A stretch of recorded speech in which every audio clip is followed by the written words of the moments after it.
Sebelum nonton video yang satu ini, jangan lupa subscribe dan pencet lonceng agar tidak ketinggalan updatean baru dari IDX Channel.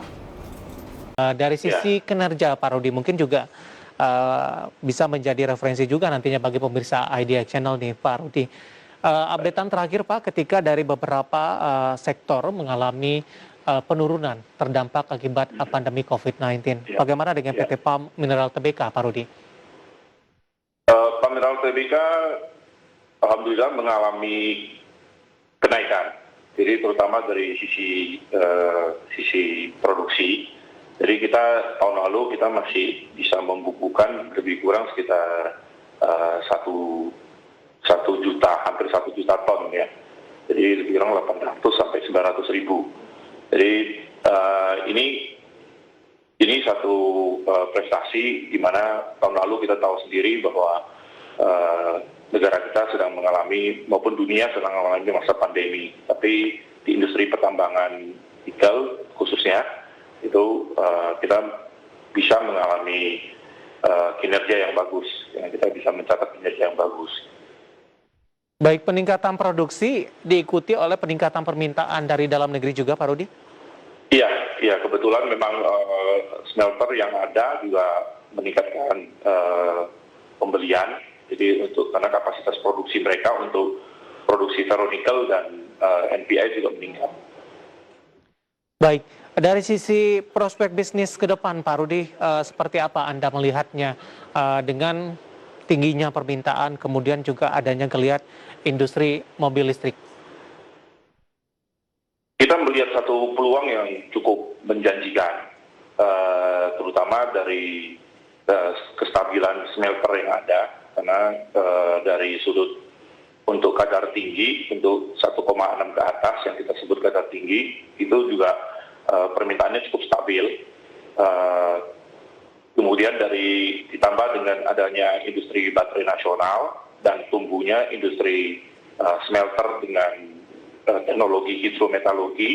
Nah, ini yang juga mendorong kita untuk bisa memanfaatkan yang kadar rendah.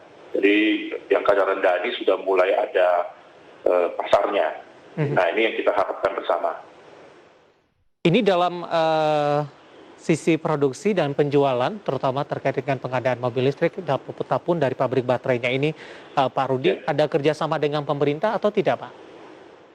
Jadi gini, kalau ke arah baterai untuk industri pertambangan ini, kita masih ada beberapa step lagi. Jadi dari nikel ore itu tidak langsung menjadi, dari biji nikel tidak langsung menjadi baterai, karena masih ada beberapa industri di tengah-tengahnya. Nah, ini kita sudah kerjasama langsung dengan industri yang mengolah tahap pertama. Oke. Yang tadi sempat kita sebutkan di pembukaan tadi bahwa Huayu Nikel Cobalt, mereka akan memproduksi salah satunya MHP, Pak. Jadi Mixed Hydroxide Precipitate. Jadi ini yang salah satu bahan baku yang untuk mendukung industri baterai. Seperti hasilnya nanti akan seperti nikel, kobalt, dan juga kita juga baru dengar bahwa ternyata lithium juga ada di Indonesia. Baik, sudah ada perkiraan tidak Pak Rudi dari sisi permintaan akan seberapa besar peningkatannya di tahun-tahun mendatang, Pak? Untuk kadar tinggi kita optimis karena dengan ekspansi smelter yang ada, terutama di daerah-daerah, kebetulan ekspansinya itu dekat sekali dengan tambang kita.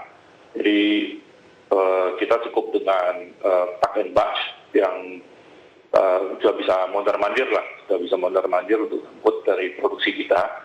Itu kita optimis perkembangan ke depan itu kebutuhan ore nikel bisa melebihi dari per bulan itu bisa melebihi dari mungkin 7-8 juta ya. 7-8 juta.